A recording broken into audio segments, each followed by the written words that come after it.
हे guys, welcome और welcome back to my YouTube channel. तो guys, आज की वीडियो में हम देखने वाले हैं यूकेपीएससी के लिए 100 क्वेश्चंस। तो यहाँ पर आपको एक प्रैक्टिस सेट देखने को मिल रहा है और इसमें मैंने लिए हैं उत्तराखंड की संस्कृति से मोस्ट इम्पॉर्टेंट 100 क्वेश्चन। तो चलिए शुरू करते हैं। पहला क्वेश्चन हमारे पास है, निम्नलिखित में से कौन सी उत्तराखंड की जनजाति नहीं है? तो इसमें से भोटिया, बुक्सा और थारू तीनों ही उत्तराखंड की जनजाति है, जबकि जो नागा है वो उत्तराखंड की जनजाति नहीं है। ठीक है। और उत्तराखंड में कुल 5 जनजातियां हैं, जिसमें कि भोटिया, बुक्सा, थारू, राजी, जौनसारी। ठीक है, ये सारी 5 जनजातियां हैं उत्तराखंड की, जिसमें कि थारू जो है वो उत्तराखंड की सबसे अधिक आबादी वाली जनसंख्या है और कुमाऊं क्षेत्र की भी सबसे बड़ी ये जनजाति है। ठीक है। और जो जौनसारी है वो गढ़वाल क्षेत्र की सबसे बड़ी जनजाति है। तो अब सेकंड क्वेश्चन हमारे पास है, राज्य में किस जनजाति की जनसंख्या सर्वाधिक है? तो अभी मैंने आपको बताया कि उत्तराखंड में थारू जनजाति जो है वो सबसे अधिक जनसंख्या वाली जनजाति है। अब नेक्स्ट क्वेश्चन है, निम्न में से कौन देहरादून में अधिक संख्या में है? जो कि जौनसारी जनजाति वाले लोग हैं और गढ़वाल मंडल की भी ये सबसे बड़ी जनजाति है, जौनसारी जनजाति। नेक्स्ट हमें मैचिंग करनी है, निम्न में से कौन सुमेलित नहीं है? कौन मैच नहीं कर रहा है? तो भील जो है गुजरात में होती है जनजाति और जौनसारी उत्तराखंड की है और खासी मेघालय की है, जबकि संथाल छत्तीसगढ़ की नहीं है। तो राइट आंसर होगा ऑप्शन बी, ये मैचिंग गलत है। ठीक है। अब है क्वेश्चन नंबर 5, थारू लोग अधिकांशतः निवास करते हैं। तो उत्तराखंड के उधम सिंह नगर जिले में जो है थारू लोग सबसे अधिक निवास करते हैं और जितनी भी उत्तराखंड में जनजातियां पाई जाती है वो उधम सिंह नगर में पाई जाती है, जो कि काशीपुर, बाजपुर, रुद्रपुर ऐसे इलाके होते हैं, वहाँ जनजातियां ज़्यादा पाई जाती हैं उत्तराखंड की। अब है, निम्न में से किस पर्व को थारू शोक के रूप में मनाते हैं? तो थारू जनजाति के लोग जो है दीपावली को शोक पर्व के रूप में मनाते हैं। शोक पर्व के रूप में थारू लोग दीपावली को मनाते हैं और इम्पॉर्टेंट क्वेश्चन है, आपको याद रखना है। ठीक है। अब है नेक्स्ट क्वेश्चन नंबर 7, किस जिले में अनुसूचित जनजातियों की जनसंख्या सर्वाधिक है? अभी मैंने आपको बताया कि जो उत्तराखंड का उधम सिंह नगर जिला है वहाँ काशीपुर, रुद्रपुर, बाजपुर इन क्षेत्रों में अनुसूचित जनजातियां जो हैं ज़्यादा पाई जाती है और इसके अलावा जो नैनीताल जिला है वहाँ भी जो है अनुसूचित जनजातियां अधिक पाई जाती हैं। क्वेश्चन नंबर 8 हमारे पास है, उत्तराखंड और उत्तर प्रदेश के तराई क्षेत्र में निवास करने वाली प्रमुख जनजाति है। तो उत्तराखंड के उत्तर प्रदेश के तराई क्षेत्र में सबसे अधिक जनजाति निवास करती है थारू जनजाति। ठीक है, थारू जनजाति और इसके बाद बुक्सा जनजाति।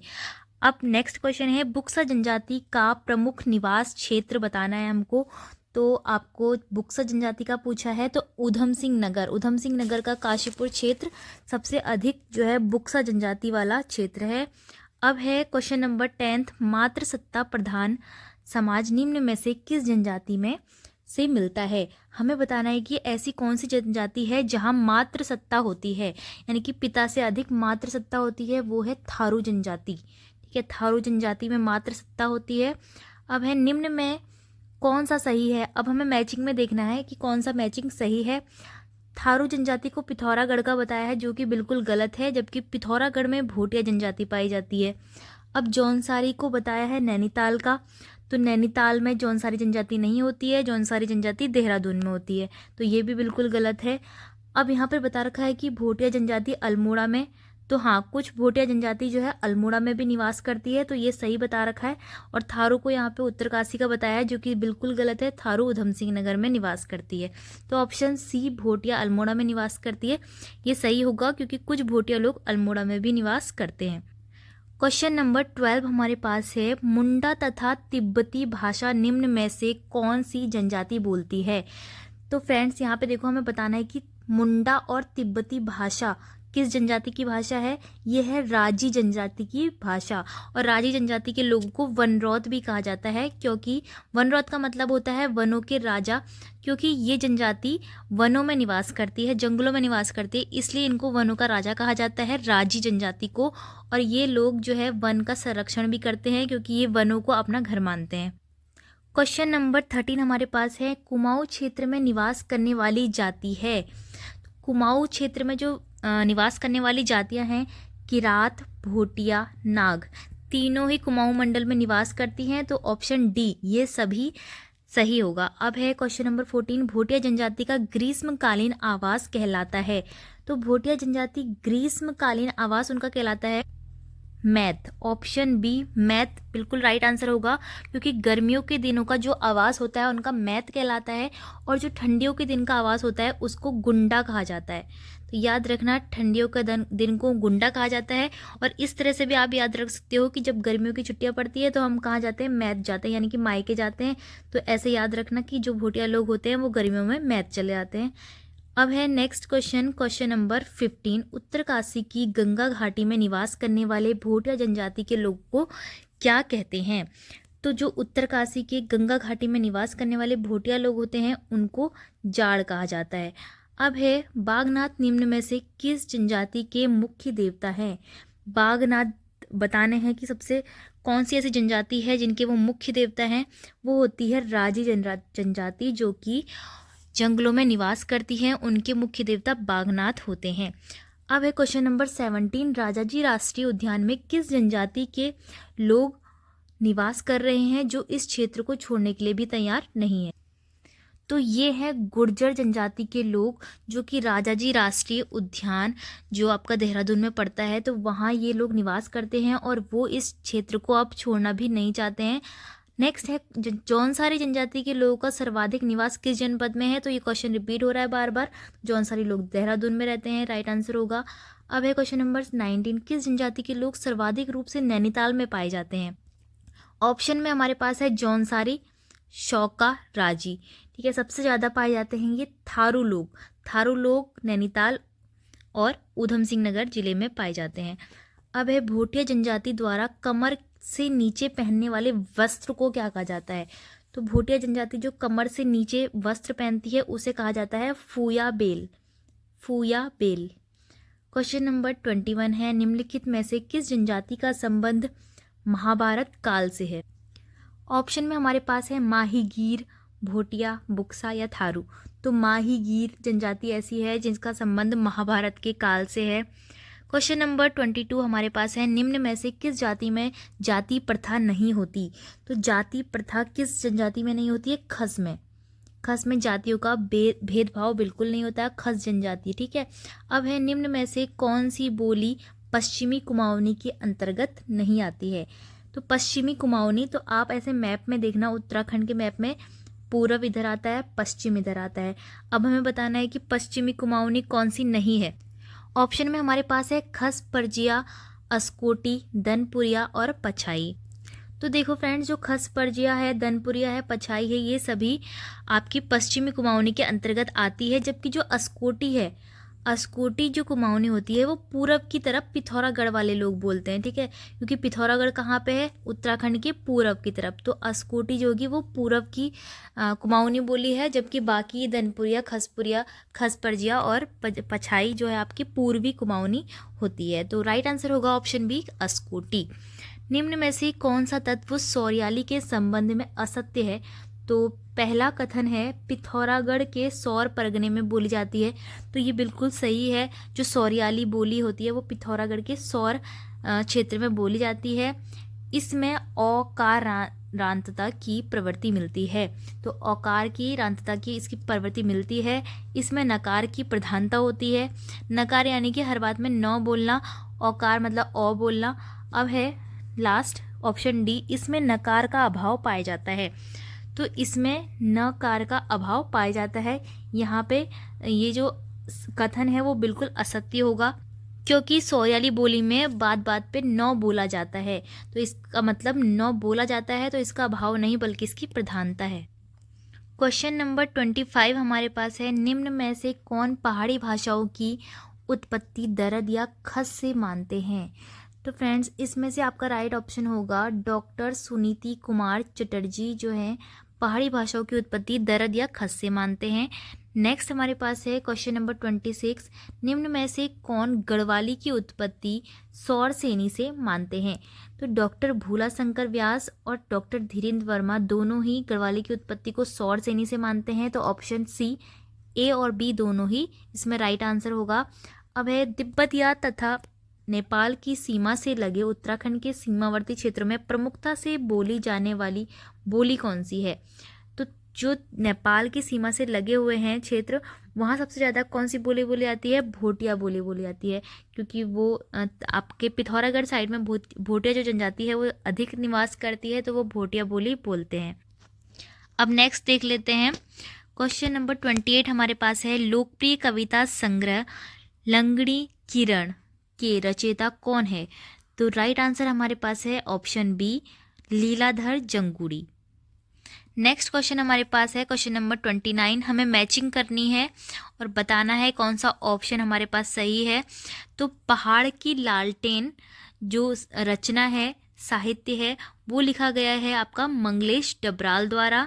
ठीक है, तो फर्स्ट का तो हो जाएगा 2, और हिलांस जो है वो लिखा है भगवती चरण निर्मोही ने। महाकाव्य के बिना लिखा है लीलाधर जंगूड़ी ने, और भैरवी लिखा है गोरापंत शिवानी ने। ठीक है, तो इस तरह से अगर हम देखें तो हमारा जो ऑप्शन डी होगा वो बिल्कुल राइट होगा, क्योंकि पहले का 2 था, तो ये वाला बिल्कुल ठीक होगा। अब है नेक्स्ट, इसमें भी हमें मैचिंग करवानी है। तो यहाँ पर देखो, हमें जितनी भी बोलियाँ दी गई हैं उनको क्षेत्र से मिलाना है। तो पछाई जो है अल्मोड़ा में बोली जाती है, फालदा कोटी नैनीताल में बोली जाती है, गंगोला दानपुर में बोली जाती है, और मच कुमैया कहाँ बोली जाती है? गढ़वाल में। मच कुमैया यानी कि कुमाऊनी और गढ़वाली बोली का थोड़ा मिलन। ठीक है, अब देखो नेक्स्ट क्वेश्चन नंबर 31 हमारे पास है, निम्नलिखित में से किस भाषा को कुमाऊं एवं गढ़वाली का मिला जुला रूप कहा गया है? तो ऑप्शन बी, मझ कुमैया राइट आंसर होगा। अब है 32, निम्नलिखित में से किस भाषा पर नेपाली भाषा का प्रभाव पाया जाता है? तो नेपाली भाषा का जो प्रभाव है वो अस्कोटी में पाया जाता है, क्योंकि ये पिथौरागढ़ साइड में बोली जाती है। निम्नलिखित किस भाषा पर तिब्बती भाषा का प्रभाव दिखाई देता है? तो फ्रेंड्स, जौहरी भाषा, क्योंकि जोहार जो है पिथौरागढ़ में है, और यहाँ पर तिब्बती भाषा का प्रभाव दिखाई देता है। तिब्बत बॉर्डर पर नेपाल हमारा पिथौरागढ़ है। अब देखो, पहाड़ी हिंदी में कौन सी बोली सम्मिलित नहीं है? तो पहाड़ी बोली में पूर्वी पहाड़ी, मध्य पहाड़ी और पश्चिमी पहाड़ी सम्मिलित है, जबकि उत्तरी पहाड़ी जो है वो सम्मिलित नहीं होगी। राइट आंसर होगा ऑप्शन डी। 35 हमारे पास है, पूर्वी पहाड़ी की मुख्य भाषा कौन सी है? पूर्वी पहाड़ी यानी कि मैप में आप देखोगे तो पूरब इस तरफ आता है, और पूरब की तरफ कौन सा है? नेपाल। तो नेपाली जो है पूर्वी पहाड़ी की मुख्य भाषा है। अब देखिए, किस भाषा को गोरखाली भाषा के नाम से भी जाना जाता है?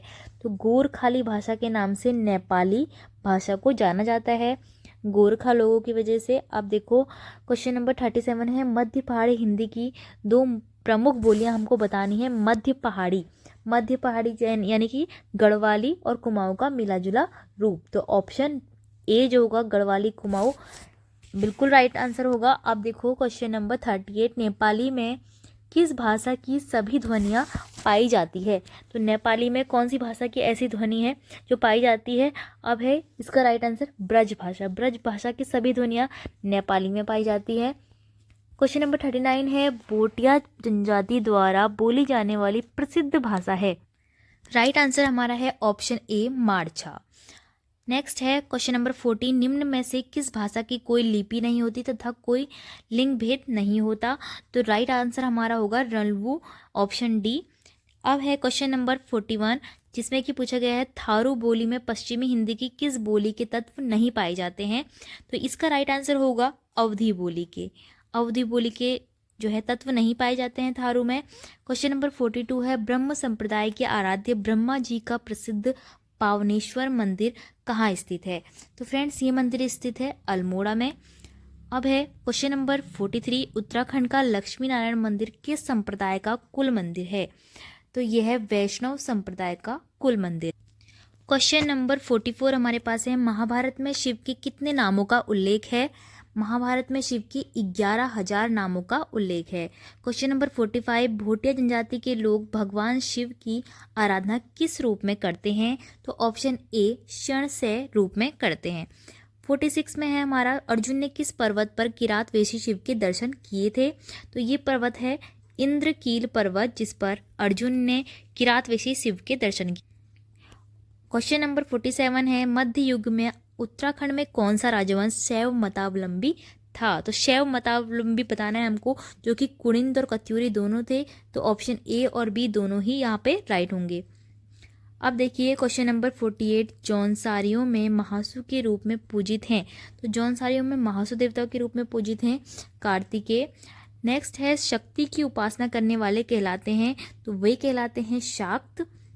क्वेश्चन नंबर 50 हमारे पास है, उत्तराखंड के निम्न प्रसिद्ध मंदिरों में से कौन सा नाथ संप्रदाय का नहीं है। तो नाथ संप्रदाय के जो मंदिर हैं गोरखनाथ, लक्ष्मण, सिद्धपीठ, सत्यनाथ तीनों हैं, जबकि करकोटक, उर्गम ये नहीं है।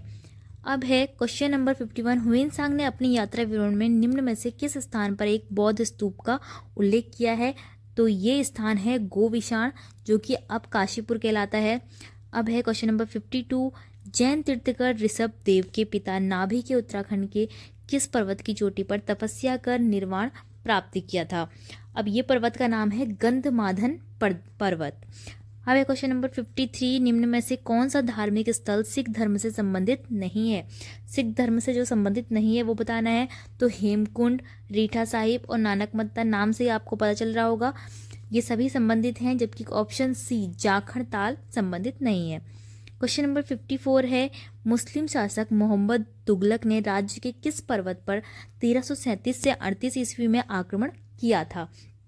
तो कूरमांचल कराचल पर, ठीक है, कूरमांचल या फिर कराचल पर्वत पर आक्रमण किया था। क्वेश्चन नंबर 55 है, देवीधुरा मेला कहाँ लगता है। तो देवीधुरा मेला लगता है आपका चंपावत में, ठीक है। अब है, राज्य में निम्न मेलों में से कौन काली और गोरी नदियों के संगम पर लगता है। तो काली और गोरी नदियाँ कहाँ पर है, पिथौरागढ़ के जौलजीबी में, तो जौलजीबी मेला लगता है, ठीक है। अब क्वेश्चन नंबर 57 है, बगवाल मेला किस स्थान पर लगता है। तो बगवाल मेला कहाँ पर लगता है, देवीधुरा में लगता है। अब यहाँ पे चंपावत भी आप लिख सकते हो, लेकिन ये रॉन्ग माना जाएगा, क्योंकि देवीधुरा आपको बिल्कुल प्रॉपर प्लेस का नाम दिया गया है, जबकि ये है चंपावत में ही, ठीक है। अब है, खतड़ुआ त्योहार संबंधित है, तो ये है पशुओं से संबंधित। 59 है, बिखौती के नाम से कौन सा त्योहार जाना जाता है। तो ये आपको पता ही होगा, बैसाखी जो है बिखौती के नाम से जाना जाता है। क्वेश्चन नंबर 60 है, किस त्योहार पर विष्णु भगवान क्षीर सागर में सो जाते हैं। तो इस त्योहार का नाम है हर्षैनी एकादशी। अब है क्वेश्चन नंबर 61, कैलाश मानसरोवर तीर्थ यात्रा के लिए वीजा लेना पड़ता है क्योंकि वह स्थित है। तो यह स्थित है चीनी तिब्बत में, ठीक है, चीनी तिब्बत में ये स्थित है। क्वेश्चन नंबर 62 हमारे पास है, दरेता क्या है। तो फ्रेंड्स, दरेता एक प्रकार का त्योहार है। निम्नलिखित में से कौन सा एक समूह नृत्य है। समूह नृत्य यानी कि ग्रुप डांस जो है वो है झोड़ा, जो कि आपको पता ही होगा, गोल घेरे में सभी के एक मतलब हाथ से हाथ मिलाकर इस डांस को किया जाता है, समूह नृत्य होता है। निम्नलिखित लोक नृत्यों में कौन एक प्रेमियों का नृत्य है। तो प्रेमियों का नृत्य कौन होता है, झपेली, उत्तराखंड का झपेली प्रेमियों का लोक नृत्य है। निम्न में कौन सा लोकगीत नृत्य प्रधान है, यानी कि कौन सा ऐसा लोकगीत है जिसमें डांस करना होता है। तो ये है नौनियाली। नौनियाली लोकगीत ऐसा है जिसमें आपको डांस करना होता है। 66 में हमें दिया है, हुड़की किस प्रकार का लोकगीत है। तो हुड़की एक प्रकार का कृषि गीत है, कृषि से संबंधित ये गीत है। क्वेश्चन नंबर 67 में दिया गया है, कुमाऊं में पौराणिक गाथाओं को किस नाम से जाना जाता है। तो सभी को ही पता होगा कि जागर के नाम से कुमाऊं की पौराणिक गाथाएं गाई जाती है। क्वेश्चन नंबर 68 है, रतुआ फड़त्याल किस प्रकार की लोक गाथा है। देखिए, जो रतुआ फड़त्याल है वो एक प्रकार की वीर गाथा है। क्वेश्चन नंबर 69 है, विश्व की सबसे लंबी 280 किलोमीटर पर्वतीय धार्मिक यात्रा राजजात यात्रा का आयोजन उत्तराखंड में कितने वर्षों के बाद किया जाता है। तो फ्रेंड्स, 12 सालों के बाद ये यात्रा निकाली जाती है। क्वेश्चन नंबर 70 है, गोचर मेला उत्तराखंड की सांस्कृतिक विरासत से जुड़ा एक औद्योगिक एवं विकास मेला है, जो कहाँ लगता है। तो गोचर स्थान है चमोली में, तो इसलिए चमोली में ही ये मेला गोचर मेला लगता है। क्वेश्चन नंबर 71 है, नंदा देवी का मेला भाद्रपद अष्टमी को लगता है। तो ये कहाँ लगता है नंदा देवी का मेला, अल्मोड़ा में लगता है, ठीक है, अल्मोड़ा की नंदा देवी। क्वेश्चन नंबर 72 है, हमें मैचिंग करनी है, सभी मेले को उनके जिलों से मैचिंग करनी है। तो फ्रेंड्स, आपको पता होगा देवीधुरा मेला कहाँ लगता है, चंपावत में लगता है, जबकि यहाँ पर ऐसा कुछ दिया नहीं है चंपावत, तो ये क्वेश्चन ही गलत है। अब नंदा देवी को मिला लेते हैं हम अल्मोड़ा से, कुंभ का मेला हरिद्वार में लगता है, गोचर का मेला चमोली में लगता है, जबकि जो देवी दुर्गा का मेला है वो चंपावत में लगता है। तो यहाँ पर चंपावत आना चाहिए, ठीक है, आपका पिथौरागढ़ की जगह पर, ठीक है, आप इसको ध्यान में रखना। अब है क्वेश्चन नंबर 73, मांगल गीत किस क्षेत्र से संबद्ध है? तो मांगल गीत जो है गढ़वाल से संबद्ध है। उत्तराखंड में कौथिग, कौथिग को क्या कहा जाता है, मतलब कौथिग का मतलब क्या होता है? तो यहाँ पर हमको 4 ऑप्शन दिए गए हैं, जिसमें से ऑप्शन बी मेला, तो मेला तो कौथिग को कहा जाता है। लेकिन ऐसा ही एक और शब्द है कौतिक, आपसे ये भी पूछा जा सकता है कि उत्तराखंड में कौतिक को क्या कहा जाता है? तो कौतिक को कहा जाता है खेल तमाशा। तो खेल तमाशा आप याद रखना, खेल तमाशा कौतिक को कहा जाता है। अब देखो आगे क्वेश्चन नंबर हमारे पास 75 है, मानेश्वर मेला कहाँ लगता है? तो ये लगता है चंपावत जिले में। क्वेश्चन नंबर 76 है, उत्तराखंड का प्रसिद्ध चैती का मेला कहाँ लगता है? खटीमा, किच्छा, पंतनगर, काशीपुर। तो यहाँ पर हमारा ऑप्शन डी काशीपुर बिल्कुल सही होगा, और ये कहाँ है? यूएस नगर के अंदर काशीपुर है। अब है क्वेश्चन नंबर 77, भुवनेश्वरी देवी मेला उत्तराखंड में कहाँ लगता है? तो फ्रेंड्स भुवनेश्वरी देवी मेला जो है पौड़ी में लगता है, ठीक है। अब है क्वेश्चन नंबर 78, निम्नलिखित में कौन सा नृत्य गुजरात के गरबा नृत्य के समान है? तो फ्रेंड्स गरबा की तरह चौफुला नृत्य किया जाता है, राइट आंसर होगा चौफुला। क्वेश्चन नंबर 79 है, चांचरी निम्नलिखित में से क्या है? तो चांचरी क्या है? एक प्रकार का नृत्य है, डांस है। क्वेश्चन नंबर 80 हमारे पास है, गढ़वाल में ऐतिहासिक एवं अनैतिहासिक वीरों की लौकिक कथाएं किस नृत्य के रूप में प्रस्तुत की जाती है? तो ये की जाती है पवाड़े के रूप में। पवाड़ों के रूप में क्या करते हैं? वीर गाथाएं जो होती है वो गाई जाती है, नृत्य किया जाता है। क्वेश्चन नंबर 81 है, अल्मोड़ा के निकट लखू उड्यार पर लाल रंग से उकेरी गई जो मानव आकृतियां मिली हैं वे किस काल की हैं? तो ये है पाषाण काल की। अब है क्वेश्चन नंबर 82, बेसर शैली में निर्मित मंदिर पाए जाते हैं। तो हमारा ऑप्शन बी उत्तरी भारत बिल्कुल राइट आंसर होगा। गढ़वाल पेंटिंग्स की रचना की थी, इंपॉर्टेंट ये क्वेश्चन है, तो इसको आप याद रखना कि मुकुंदी लाल, ऑप्शन ए मुकुंदी लाल ने गढ़वाल पेंटिंग की रचना की थी। अब है क्वेश्चन नंबर 84, उत्तराखंड में शुभ कार्यों में बुरी आत्माओं से रक्षा हेतु बनाए जाने वाले लोक चित्र को कहते हैं? तो इसको कहते हैं हम show, option D show right answer होगा। अब है 85, निम्नलिखित चित्रकला की शैलियों में से कौन उत्तराखंड की मुख्य चित्रकला है? तो किशनगढ़ी, गढ़वाली, मधुबनी, राजपूत में से गढ़वाली चित्र शैली, नाम से ही पता चल गया होगा आपको। अब है 86, नृत्य करते गणपति की मूर्ति किस स्थान से मिली है? तो ये मिली है जोशीमठ से, और जोशीमठ किस जिले में है फ्रेंड्स? ये है चमोली जिले में। अब देखिए पद्मासन मुद्रा में काशीपुर से किस देवता की मूर्ति मिली है?